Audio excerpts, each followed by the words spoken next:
Hello, Eugenie here. You are in for such a treat today. We have got award-winning filmmaker Laurel Chiten in. She produced an amazing film called Just One Drop, which is about homeopathy. It is such an important film. If you haven't watched it, I urge you to do so. So, a little bit about Laurel. She has been influencing social issues for over 30 years.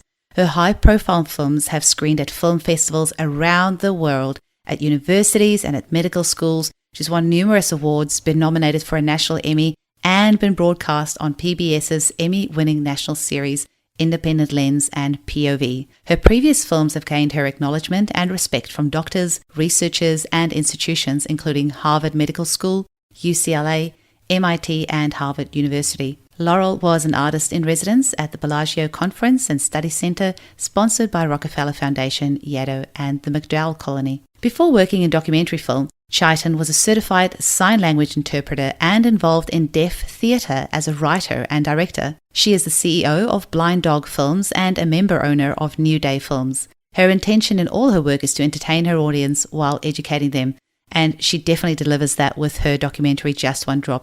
It is so entertaining and also so educational.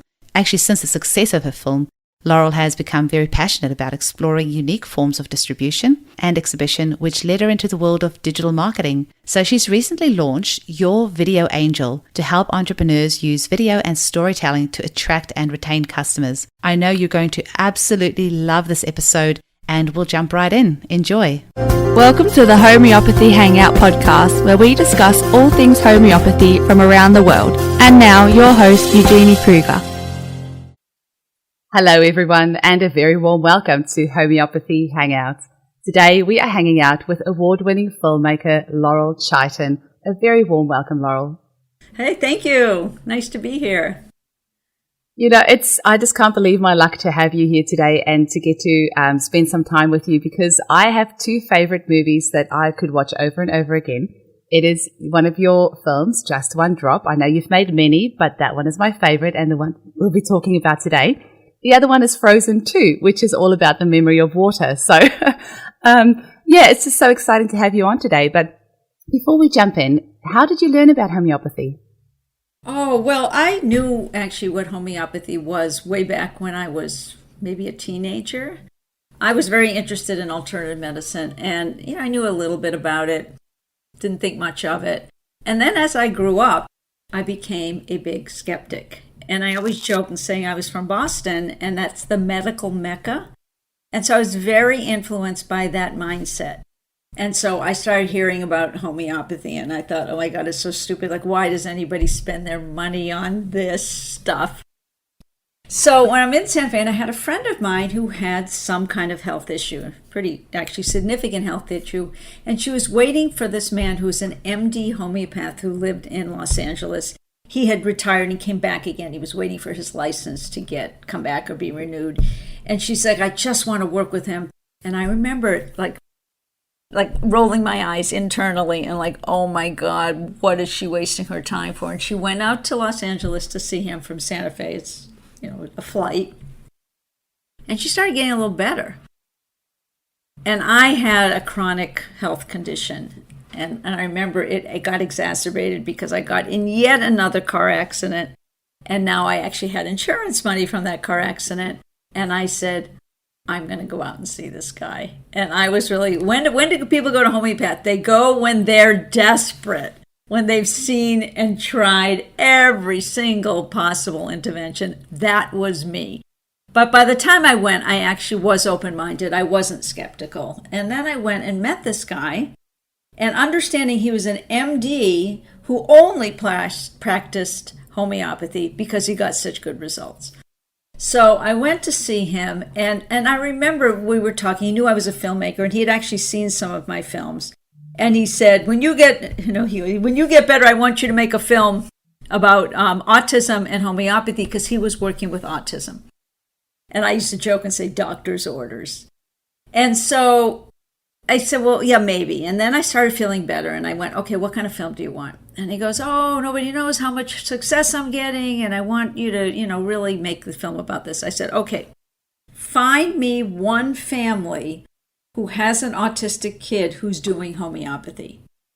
And I said, find me that family and I'll consider it. Well, he found me this family that not only had an autistic kid and was working with homeopathy, but they had shot like 10 hours of footage, of home video footage from before the kid was born, when she was pregnant, the birth, the kid being normal, the moment when the money shot, I call it, when you see the kids becoming autistic, and then kept going. And I went, oh my God, okay, so now I'm going to go interview this family. And at first I was going to make a film just about homeopathy and autism. So I went to see the family, and it was such a great interview. I mean, Nancy Korn gives a killer interview. She's so articulate.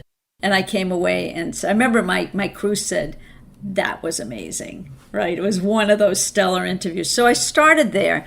And then what started happening is I felt that's too small, like people aren't going to, homeopathy is autism is too small. I actually need to explain a bit more of what homeopathy is. I need to look at other conditions. So that was where I started, knowing that was kind of be the center. But then I went, oh, okay, now where am I going to go? And then I'm going around. I found this guy in New York who had MRSA. I think in Australia you might call it MSRA. But his homeopath handed me to him.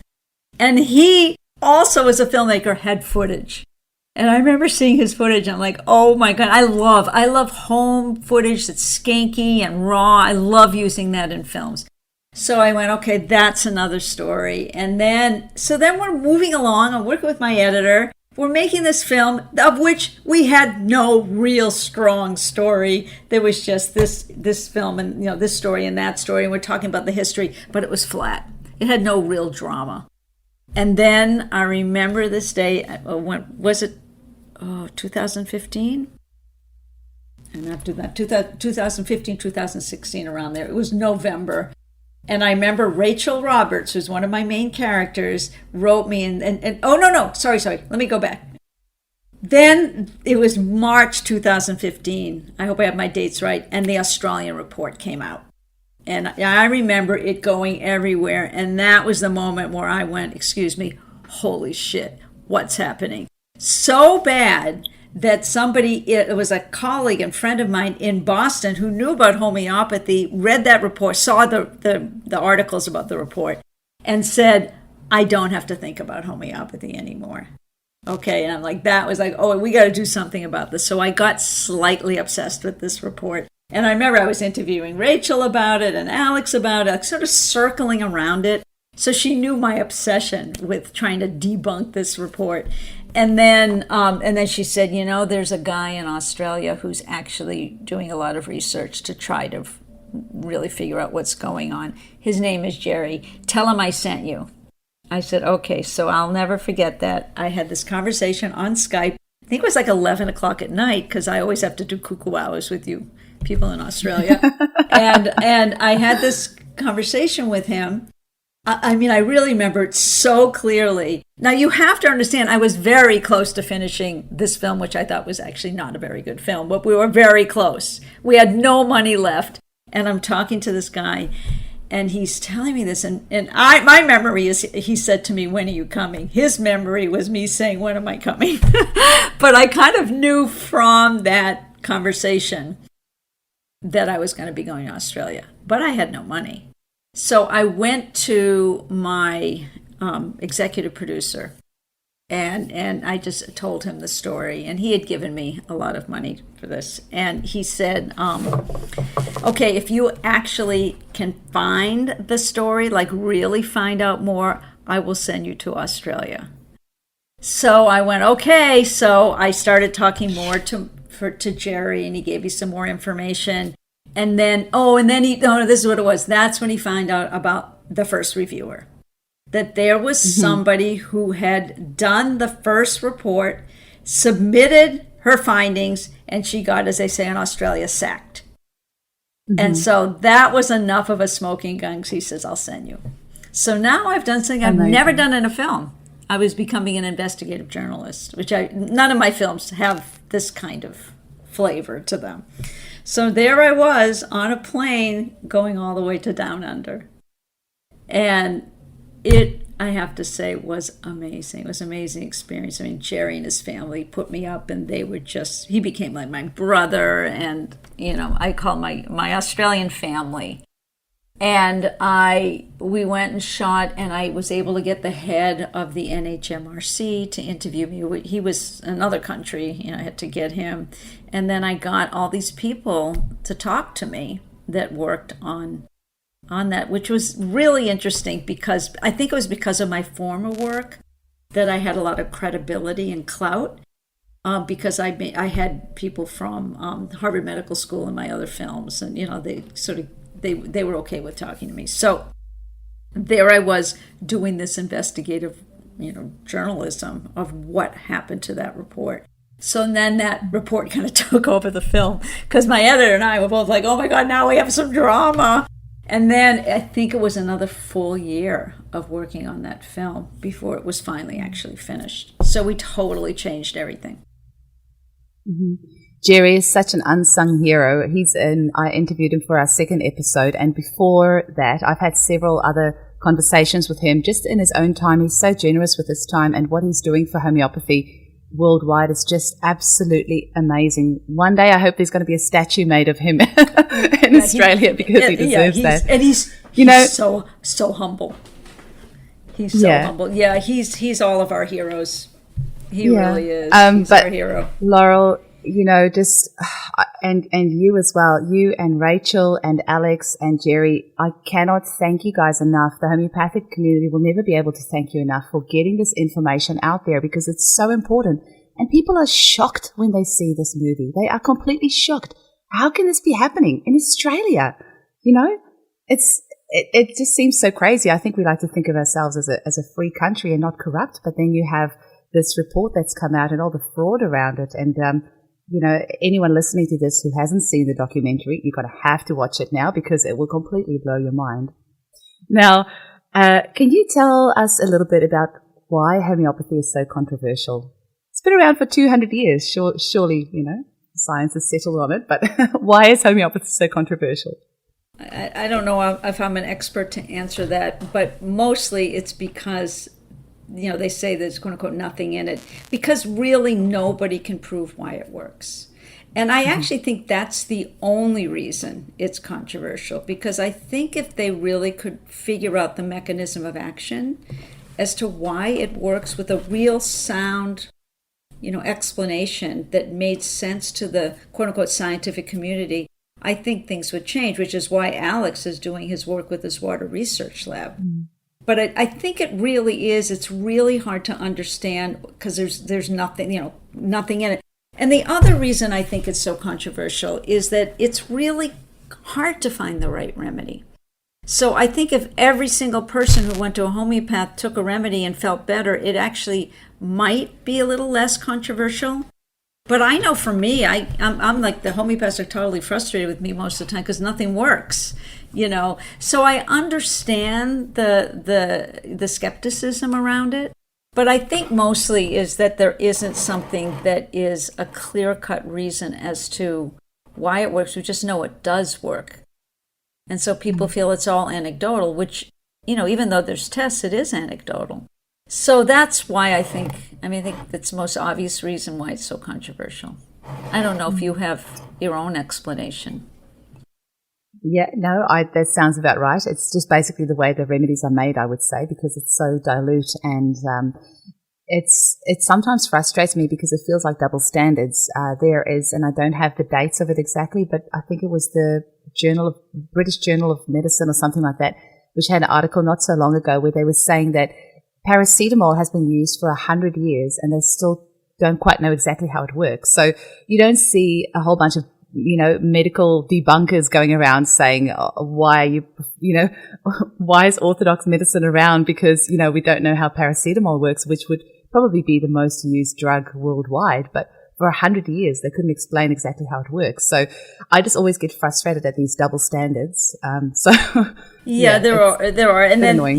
They used to say, you'll love this story, we don't know how anesthesia works. We don't know how people have loss of consciousness. So we're all kind of going around this. And I was talking to this guy I know when I first started doing the research on the report, and I wanted to talk to someone who really understood statistics and reports and all of this in a world that I didn't really know anything about. So I contacted this guy that I knew who's a MD, PhD he said, he's a statistician and anesthesiologist. And so I contacted him and I said, well, we don't know how anesthesia works. And he goes, yes, we do. He said, you haven't been following me. And he apparently has figured out exactly why it works. And he said, he's very, he's funny. And he goes, no, you haven't been following my research. So we no longer can say that. Okay. Yeah. Well, the other example I love is gravity. We still don't know exactly how gravity works. We have this great place here in Perth called SciTech, and they've got all these science things, and the kids love going there because it's very hands-on. So they get to play with a lot of different things and figure out how certain concepts work. And there was this huge display on gravity, and it said, even though scientists can't explain how gravity works, blah, blah, blah. And I was like, well, that doesn't mean that we're floating off the face of the earth just because we don't understand how gravity works. And I sometimes feel with homeopathy, we're just not advanced enough to quite understand the mechanism of action. There are lots of theories out there, but yeah. Mm-hmm. Anyway. Have you been following the work that Alex is doing with the water research? Yeah, I just recently listened to the AHA. They had their annual conference, and and he's now going to Switzerland, I believe, to go and do some more work over there. Mm. Yeah, because when we were interviewing him, I don't know if you saw the epilogue in the film. Yes. We added, and he talked about quantum I got the extended version. Yeah, it's the only version now, but quantum coherence domain is where he was at the last time he was doing research. And of course, we asked him to explain that's very complicated. But, but he's really doing a pretty extensive research. That's his goal, is to figure out what is the mechanism of action. Mm-hmm. So anyway, yeah. So Laurel, just a little bit more about the film itself. Why did you decide to make it? How long did it take you to make it? How has it changed your life? Yeah, well, great question. Took me 8 years to finish that film. And it was, of all the films I made, and they were all difficult, it was definitely the most difficult. And it was difficult for so many reasons. One was that I couldn't get any traditional funding. I normally would get grants. I would get some money that would be supporting me. For this, it was all done by crowdsourcing. And I remember thinking, nobody cares. Nobody, I was getting turned down left and right for all these grants until I started leaning into the people that were really interested. And I went, they care.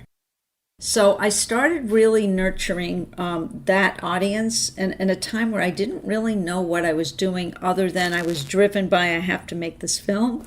So I just started, building this audience. And this is before people talked about building audiences. This was like 10 years ago, really. And I was just reaching out to them, emailing them. They kept giving me more money. I kept having more campaigns, think of fun things to do to keep them engaged.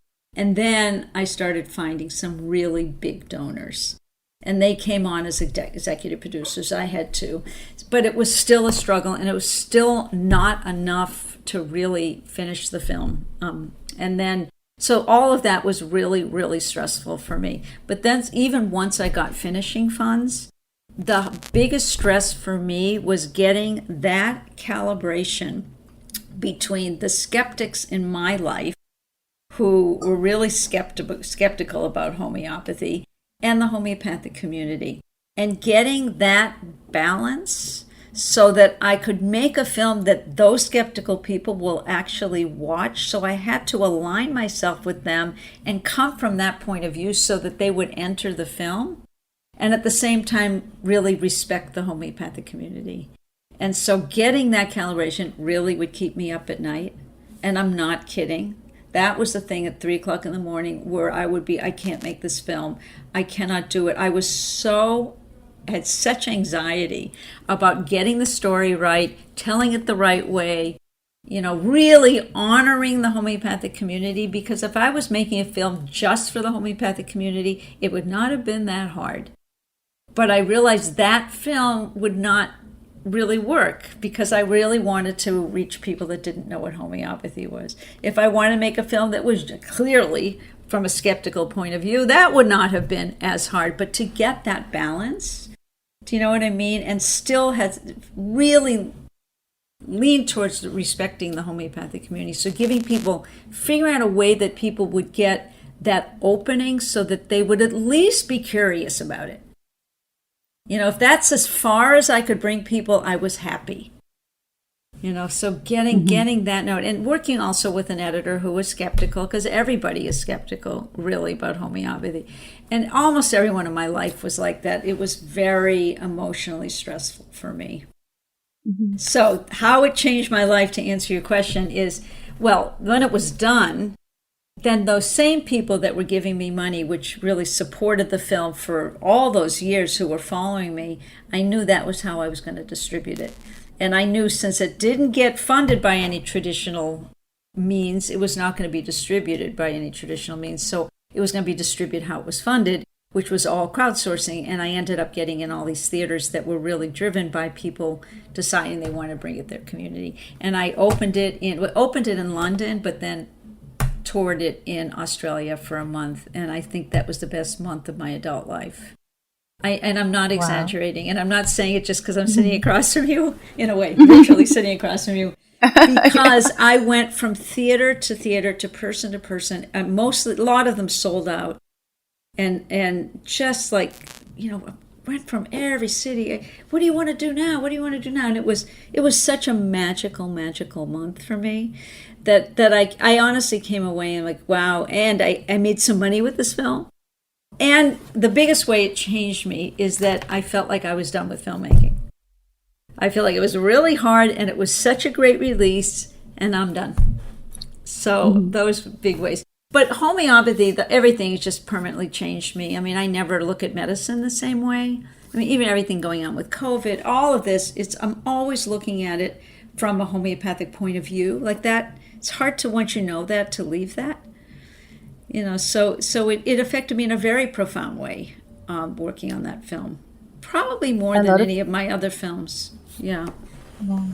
A lot of people say that my first interview on the podcast was Amy Lansky. She's the author of the book Impossible Cure, which is her son. She was one of the first people I connected with when I started making the film. Oh, she's amazing as well. And, it's interesting because she's then since gone on to write a book called Active Consciousness, which is all about synchronicity and that sort of thing. And, if you think about the fact that she was an ex-NASA scientist, and this is what homeopathy does to people, it completely changes your paradigm. And once it opens up your mind, you can't unsee what you've seen, or you can't unknow what you know. So it really opens your mind up in so many different ways. And so many people will say that, they come from a medical model, but once they get introduced to the idea of homeopathy, it's like a new way of looking at the world and about possibilities. And it's hard to walk away unchanged, for sure. Yeah, and what I found, most of the homeopaths I met were people that started off, they didn't go in and say, I'm going to grow up and become a homeopath. There's very few, except for maybe Hillary Dorian's daughter. But most homeopaths started off in a totally different place. They were scientists, or they were doctors, or whatever. And Alex is an example of this. And then they had a remedy. They would change. They got better. And wait a minute, what is this? They were sick. They got better. What is this? And it totally changed their path. And I think 90% of the homeopaths I met around the world have that story. So that's a compelling story. It is. I was going to ask you, am I understanding this correctly? But because of you having to find different ways to fund this film, it sounds like you've then gone on to help other filmmakers use this method as well. Is that correct? Oh, well, that's a great question. That was a while ago. That was like my first pivot from when I finished the film. I said, oh my God, this is, one, I understood marketing, and two, I really understood this kind of distribution. And so I wanted to work with other filmmakers to teach them how to do that. And I was working with this company, the one that I had there was a company in Australia that I toured my film with that used this model, and the one that had pretty much invented the model is in the United States. So I used them to tour my film in the United States. And I said to the CEO, I know how to teach filmmakers how to do this. It's a steep learning curve. It's not easy to understand how to do it, but I've become like really good at it. And I harassed him long enough until he finally said, okay, and he hired me. So I worked with them for about 2.5 years, just, doing all that. So in that sense, yes, I was trying to work with filmmakers, showing them alternative ways to distribute their film. But now I've gone into another direction. I've pivoted many times since then. I love how you were essentially forced into finding different ways of funding this film. And it's very interesting in itself. Like, I always find it fascinating why there are so many debunkers worldwide of homeopathy. Like, why are people working so hard to debunk homeopathy when it's been around for over 200 years? It is used by over 500 million people worldwide. It is one of the main forms of medicine in countries like India. It's been used by the royal family for 200 years.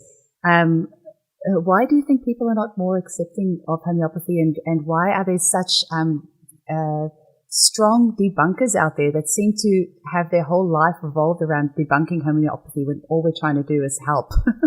Yeah, and understanding all they're trying to do is help too.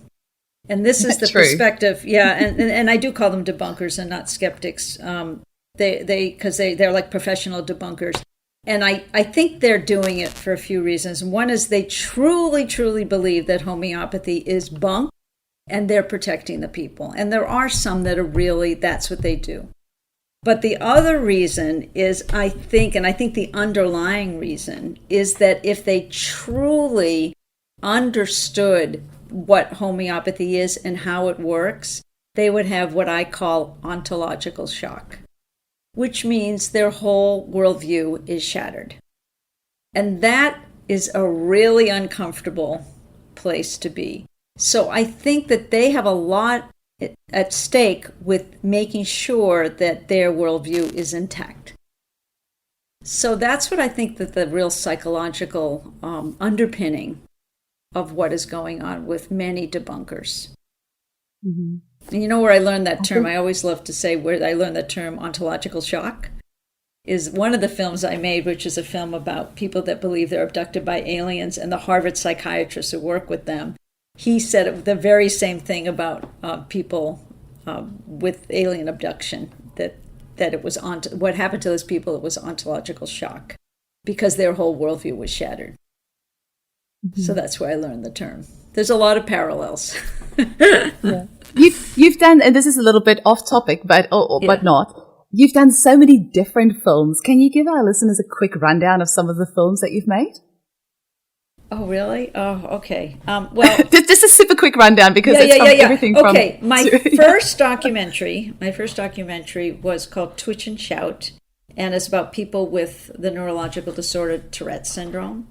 And a lot of people now know what Tourette syndrome was, but back then nobody knew what it was. And for people that don't know what Tourette is, it's the most dramatic symptoms, which only 15% of the people have. They call it coprolalia, where people have uncontrollable swearing and blurting things out, which is actually, it's funny and it's good for a film, but the people think that's all of Tourette, and it isn't. So I made it at a time when nobody knew what it was, and that it became a bit of a household word after that. And I actually put a lot of humor in it, which is a lot of my personality anyway. And I think that's why it was such a popular film, because I was looking at disability and actually letting us get up close and laugh. And the people with it were laughing about it. So that was my first. That was Twitch and Shout, and that's the one that put me on the map. And that one, like, all of a sudden I'm in all these film festivals, and I'm nominated for big awards and getting big awards. And I'm like, you want to change the world? Make films. So then, in every film I say I'm done. Like, I can't do that again. It's like when childbirth, you become amnesic, right? It's like, okay, and then I fell in love. I got to do it again because I have a topic and I have to tell this story. So I become amnesic as how painful it is to give birth to these films. So the second film was called The Jew and the Lotus, which is about a bunch of rabbis that met with the Dalai Lama in India, because he allegedly had asked the Jewish people, tell me your secret of spiritual survival in exile. So that was a Jew and Lotus. And then after that, I made Touch, which is this film about alien abduction. And then I made a film called Twisted. I'm not forgetting a film, which is about another neurological disorder, which is called dystonia. And it was really a film about relationships, what it's like when people have this disorder. And then I made The Jew and Lotus. So those are all my feature-length films, my longer films. And then I made a few shorts. Mm-hmm. So let me get this right. You could get funding for alien abduction, but not for homeopathy. I know. I did get, it's the only, A Jew and Lotus is the only film I never actually got a grant. And I did get a small grant, and it's so funny. I got it from this woman who has funded a lot of my films, just because she really liked my films, and I think she was curious. So she gave me some seed money for that one. Yeah, I know, wonderful. I know. And what's so funny is that film is my only film that got into Netflix. It's my most mainstream film is about alien abduction. What does that say about my films? Right. Well, what does that say about us as a human race? So what is the main message that you're trying to get across with this documentary? Why should people go and watch it? And what is the message that you're trying to get out about this documentary? Got to think about that one. I think it's because I'm always fighting for the underdog. And I think that is probably an underpinning in all of my films. And I feel like homeopathy really did not have a fair shake ever, and it's really been the underdog of medicine. So all I was trying to do with this film is, as I said, have that bit of an opening for people so many people are suffering, and they don't know that there's a form of medicine that actually might help them. So that was really what drove me to keep making this film, because, and then I'm going to back up a bit, because when I went back to tell you why the first beginnings of the film was meeting with that MD homeopath, I always called that the spark, like that's what started it. But what kept me going for 8 years was hearing story after story after story of people whose lives were dramatically changed with homeopathy. So I know so many people out there that are really suffering and nothing is helping them. So I want them just to know that this is a possibility so that they could choose to have this form of medicine if they wanted it. Mm-hmm. So yes. What you were just saying about that gentleman in your movie that had the MRSA, or MRSA as we say over here, is antibiotic resistance is very real, and it's very scary, and it's because of overuse of antibiotics. And I always say viruses and bacteria have been on this planet for millennia before any of us. They're much smarter than any of us. They're always going to mutate, and they're always going to find a way. So to think that us as humans can somehow wipe them out with antibiotics is just a little bit crazy for me, because they're always going to evolve and they're always going to change. And MRSA is a classic example of that, and how with homeopathy, because it works with the body, it was that gentleman was actually able to heal using homeopathy from something that is completely antibiotic resistant and could have ruined his life. It could have been completely life-threatening. So, yeah, and they say with MRSA, once it's in your system, it doesn't leave.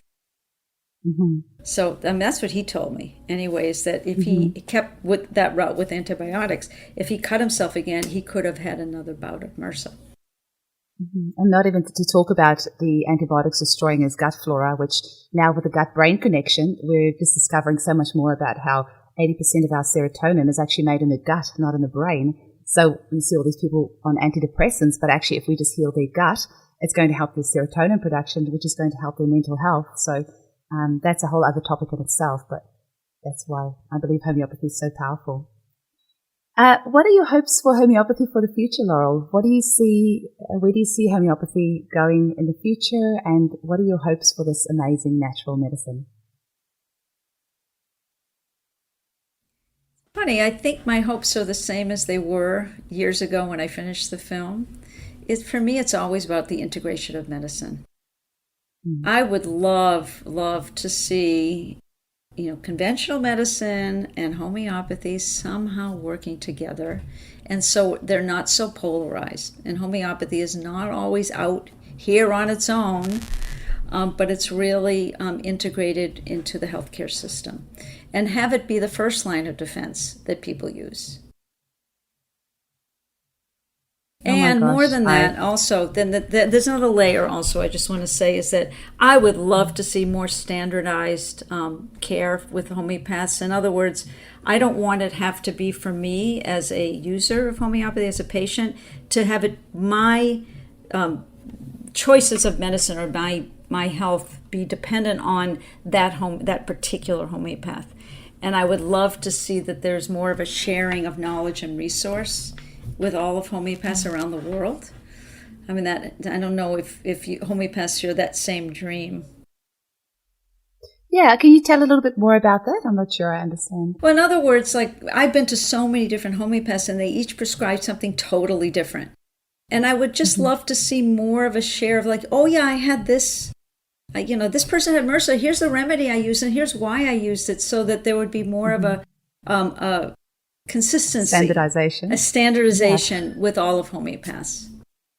So I'll tell you my little take on that of my decades experience is one of the reasons why I love that homeopathy is not standardized and that it is so different is because our patients are so different.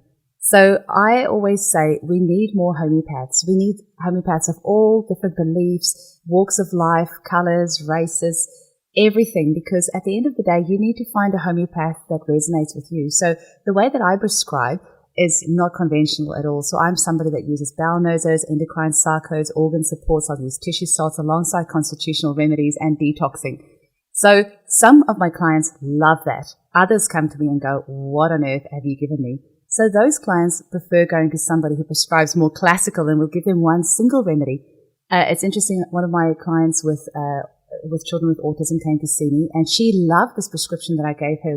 We were detoxing some of the vaccinations. We were treating her child's gut with a bowel nosode, and she said, well, my family is in Ireland. Can you recommend somebody there? I said, well, I don't know anybody, but here's somebody that a colleague recommended.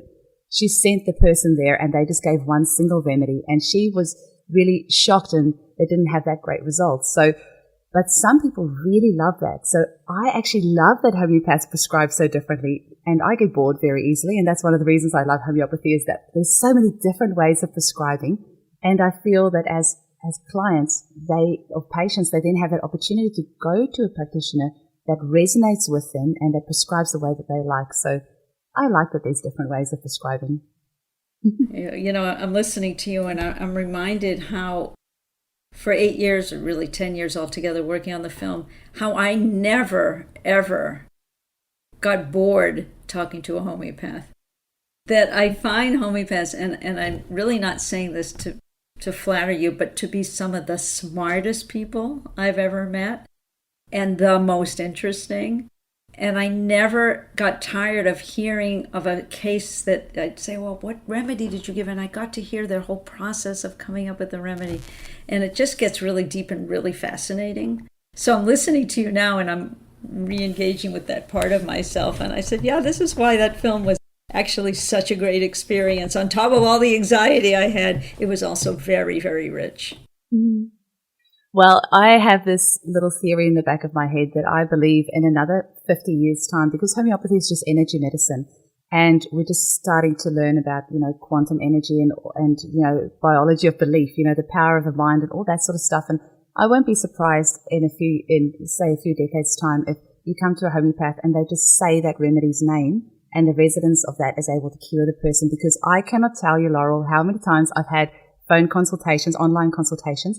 And I remember a time specifically where the client was sitting in front of me on the computer like you are now, and I said to her the remedy, Nat Mur. And as I said that, she had this visceral response in her body. She's like, I can feel it already. And, some people are more sensitive to energies than others, but even just saying the name of that remedy, the resonance of that was, very profound for her. So, and what I was going to say about homeopaths is I don't think we're smart, but I think we're open-minded. And I think that's the difference, is being open-minded and not being scared to have your paradigm or your beliefs challenged. And then if you're finding there is a different way, then going in that direction and not being so stubborn and closed-minded that you're not entertaining the idea of another option. Very curious. Definitely. So just to finish up with, I would love to ask you your 3 favorite homeopathic remedies and why. Oh, I can't do that. I don't have a favorite homeopathic remedy. Can you have a different question? I can tell you what my favorite homeopathic story, but ask me a different question. Do you have any? Yeah, no, you can tell your favorite homeopathic story if you like. Oh, well, this is one I used to tell at audiences all the time about my dog Shadow, and this is he had. I was going to a workshop somewhere. I was going away, some retreat. And like 2 days, 3 days before, he started developing this cough. And it was really sounded like a duck. And it was kennel cough. And kennel cough is very contagious. So I would walk, I'm right here in Central Park, and I would walk him and he'd be, I tell this story, it was always have to have a sound effect. And I'm like, oh no, and I had to like stay away. So I don't have a veterinarian because I would treat mostly homeopathically my animals, but I had to call a vet and say, what is it? Oh, this is very serious. You need to bring your dog in. I said, well, what's the treatment? They said 10 days of antibiotics. And it also would mean, 1, I don't want to put my dog on antibiotics, and 2, it meant I'd have to cancel my retreat. I said, give me a couple of days. So I contacted my homeopath and I said, what do you recommend? And she's like, okay. And so there was one remedy. I don't remember what they were, but I was with full belief and it's going to work and desire. And I put it in water. Here, Shadow, have the water. Drinks it. Nothing. Like, oh, what do I do? Okay, she came up with the second remedy. Again, the same belief. This is why people say it's all belief. I'm like, no, it's not. It's the same belief, same excitement. Here, take this, because I wanted to go on that retreat and I wanted my dog to feel better. So I put the water there. Nothing. The other thing I have to add, it was worse with movement. So when I would walk him around, it got worse. So I called my homeopath again. What do I do? She came up with a third remedy, and I don't remember what it was, but it was, and I didn't have it, but it was similar. I did research. It was similar to this other remedy, which was Ipecac. And I went, well, I have that.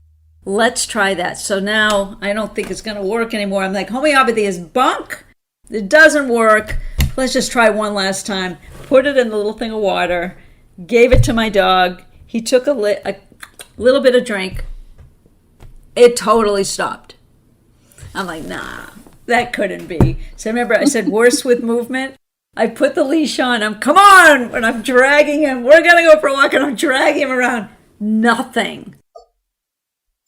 Oh my God. So then it came back a little bit. I gave a little water. Done. That was one of the most dramatic scenes. And I love telling that story because when people say it's all about belief, nobody believed it any more than me. That first one, that second one. And by the third one, I was like, it's not going to work. And so that was great. And I went on my retreat and I gave him to someone to take care of it. And I gave these little sugar pellets.